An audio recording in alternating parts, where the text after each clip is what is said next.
Olá, você vai ver nesta edição do Câmara Rio Notícias.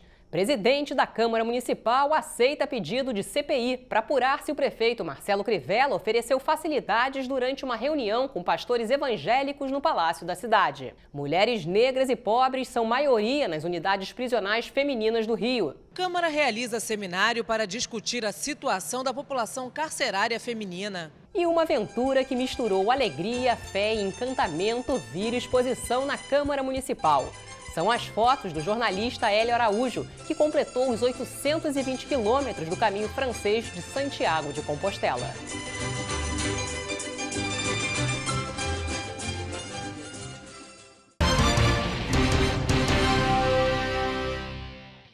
E a gente começa esta edição falando sobre a nova CPI instalada na Câmara Municipal. O presidente da casa, o vereador Jorge Felipe, analisou 3 pedidos para a abertura de uma comissão parlamentar de inquérito para apurar se o prefeito Marcelo Crivella ofereceu facilidades durante um encontro com 200 pastores evangélicos no Palácio da cidade.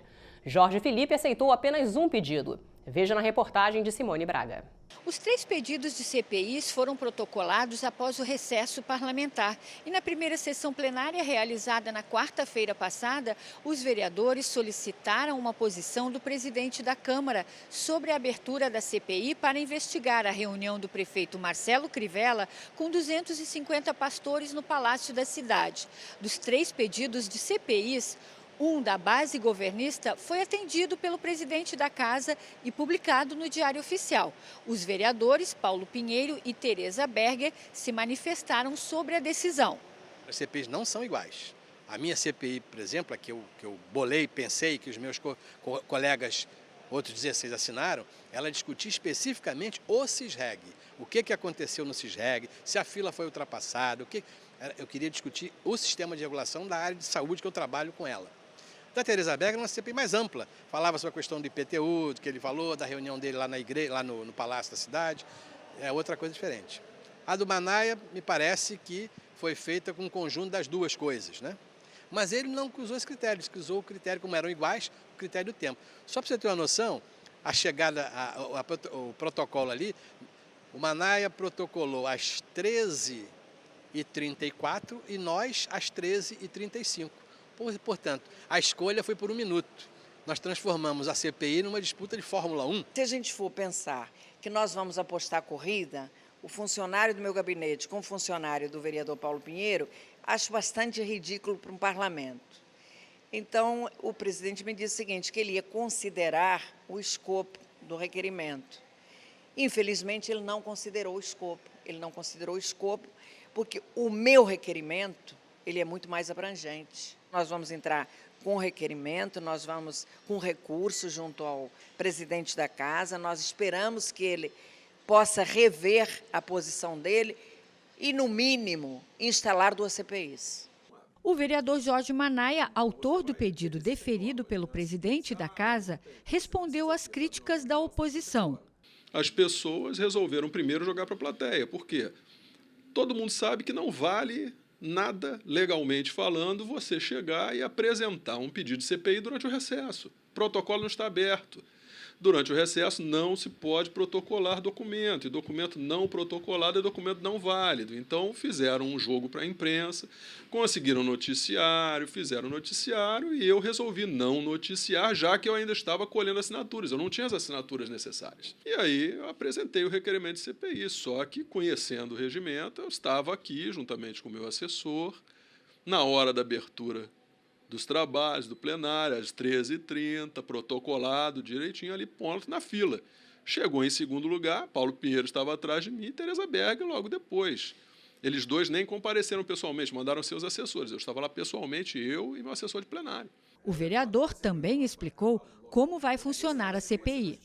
O prazo para dar início à CPI vai depender do quê? Da convocação dos membros, ou seja, como eu já expliquei, o presidente agora vai fazer os ofícios para os líderes de blocos de partidos com maior representatividade, para que eles indiquem os seus representantes. Se algum não indicar no prazo de 48 horas após o presidente emitir, né, esse ofício, o que acontece? Passa-se para o bloco seguinte, mesmo aqueles que não foi completado, até os de menor representatividade, para que haja celeridade. A partir daí, convoca-se uma reunião de instalação da CPI. Nessa reunião, na mesma hora ali é eleito presidente, relator e iniciam-se os trabalhos. E a partir dali você tem um prazo inicial de 4 meses para fazer a apuração, podendo ser prorrogados por igual período ou por um período menor, dependendo do que julgarem os membros, para que seja apurado e, no final, emitido um relatório e votado esse relatório, se ele for aprovado. Câmara do Rio retoma trabalho legislativo após o fim do recesso parlamentar. Na sessão da tribuna, vereadores comentam os temas que afetam o cotidiano dos cariocas. Projeto de lei do vereador Luiz Carlos Ramos Filho cria reserva de vagas de estacionamento para advogados nas proximidades de fóruns e outros órgãos públicos. Proposta do vereador Marcelo Siciliano determina a inclusão do futevôlei nas aulas de educação física das escolas municipais. E informativo da Consultoria e Assessoramento Legislativo da Câmara do Rio mostra o aumento da população de rua por causa do desemprego.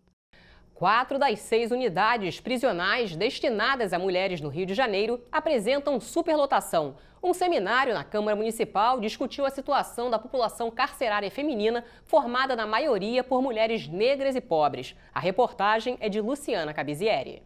O Brasil ocupa o 3º lugar na lista de população carcerária do mundo. As mulheres representam 5% dessa população. Mulheres negras e pobres são a maioria dessa população. Só no Rio de Janeiro, cerca de 2.000 mulheres cumprem medidas em regime fechado. 4 das 6 unidades prisionais destinadas para essa população estão superlotadas. A própria situação hoje em dia de os crimes pelos quais essas mulheres respondem serem crimes associados ao tráfico, evidencia, coloca bem claramente que elas acabam sendo punidas criminalmente por uma, digamos, falta de consciência do que está fazendo, ou seja, o que a mulher faz no tráfico quando ela está ali integrando o bando. Mas eu quero crer que o machismo que existe fora, na legalidade, assim, na esfera da legalidade, ele também está nas relações da mulher com o crime e ele também está no sistema prisional. Então, por exemplo, a mulher trans que vai presa, para onde ela vai? Ela vai para a cela dos homens ou ela vai para a cela das mulheres? São questões que não estão respondidas. A organizadora do evento disse que é preciso rever todo o sistema prisional. Esse seminário ele tem uma grande importância, trazendo exatamente uma população excluída da cidade, que está dentro de um espaço prisional, um equipamento prisional, ele está normalmente à periferia ou invisibilizado dentro da cidade. A ideia é justamente a gente trazer a pauta corpo, que é uma pauta cara a todos nós, a qualquer indivíduo, a qualquer cidadão, e trazer justamente como centralidade o corpo, a cultura de direitos sobre essa população, é de fato algo diverso, talvez um pouco extravagante demais, mas a ideia é justamente a gente trazer a esse direito à cidade, a essa corresponsabilidade municipal, né, às esferas públicas, municipais, estaduais e federais. O vereador Reimon falou que é necessário políticas públicas para tratar da população carcerária no país. Nós temos um excesso de presos no país, de que o sistema prisional é um sistema que tem notadamente encarcerado pobres, pretos, moradores das periferias, e que essa roda de conversa é uma roda que visa também trazer para ela familiares de pessoas que estão presas, ex-presidiários, pessoas que lidam na frente pelo desencarceramento, pessoas que compreendem a história daquilo que é o cuidado com o corpo e no entendimento de que os corpos eles têm que transitar livremente pela cidade. Mais de 300 mil pessoas já percorreram o caminho de Santiago de Compostela na Europa. Do total, pelo menos 5 mil são brasileiros. Entre eles está o jornalista Hélio Araújo, que completou a caminhada de 820 quilômetros. Durante o trajeto pelo caminho francês, muitas fotografias. O resultado pode ser visto em uma exposição em cartaz no saguão do Palácio Pedro Ernesto. O repórter Sérgio Costa acompanhou a abertura da mostra. Olá, bom dia. Estamos caminhando em direção a Carrión de los Condes. Saí lá de Pamplona há cerca de umas 2 horas. Estou indo aqui em direção a Puente de la Reina. E a gente sabe que tem uma subida bem íngreme aqui, que pelo que dizem vai dar lá no alto daquela montanha. Um olhar apaixonado pelo prazer de superar limites.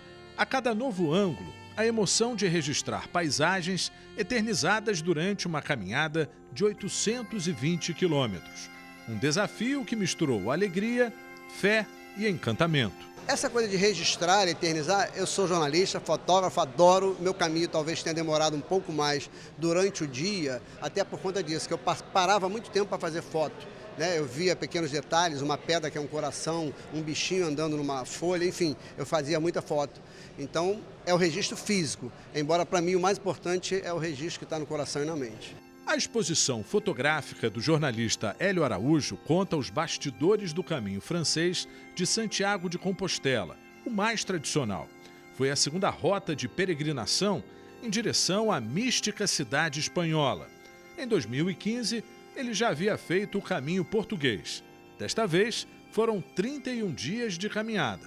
Várias regiões, várias províncias da Espanha, você atravessa nesse caminho de Santiago de Compostela, esse sai de Saint-Jean-Pied-de-Port até Santiago, ou seja, da França atravessando a Espanha, ele passa por 4 províncias diferentes, diferentes fases da história, principalmente o caminho francês, ele retrata o caminho que os peregrinos faziam seguindo a rota francesa, seguindo o caminho que os franceses fizeram na época. Essa rota medieval de peregrinação com vários séculos de existência atrai muita gente de várias partes do mundo. Mais de 300 mil pessoas já fizeram o caminho de Santiago de Compostela. Desse total, mais de 5 mil são brasileiros. Olá, bom dia. Chegando aqui a Santiago de Compostela, aqui atrás está a Catedral, as 2 torres. Quase 800 quilômetros de caminhada. Enfim, passando por diversos tipos de terreno, com pedra, com barro, com asfalto, com terra, com tudo. Enfrentando frio, calor.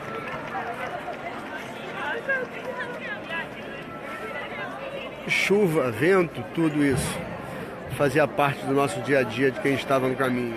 A mostra foi inaugurada oficialmente com a participação do vereador Zico e do presidente da Câmara Municipal do Rio de Janeiro, vereador Jorge Filipe.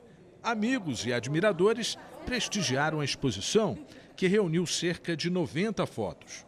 Eu falo, até brinco com ele sobre isso, que eu falo que ele viaja, ele caminha, ele vai lá, caminha pela gente e a gente viaja nas fotos que ele traz, que é para eternizar mesmo, que é muito lindo, muito maravilhoso. E a gente fica feliz com esse trabalho maravilhoso que ele faz, porque ele tira foto, mas quem viaja mesmo, quem caminha com ele somos nós. No acervo estão registros de uma natureza inspiradora, símbolos religiosos, construções históricas e paisagens que indicam um trajeto inesquecível. Cenários que provocam reflexão e trazem autoconhecimento.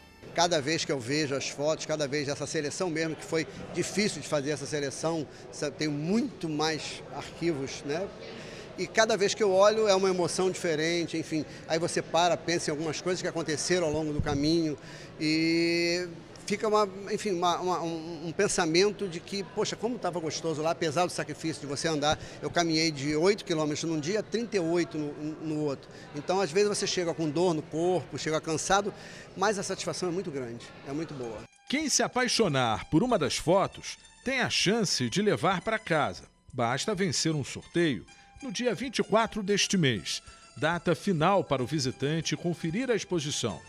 Mas é bom se preparar, porque é difícil escolher a melhor.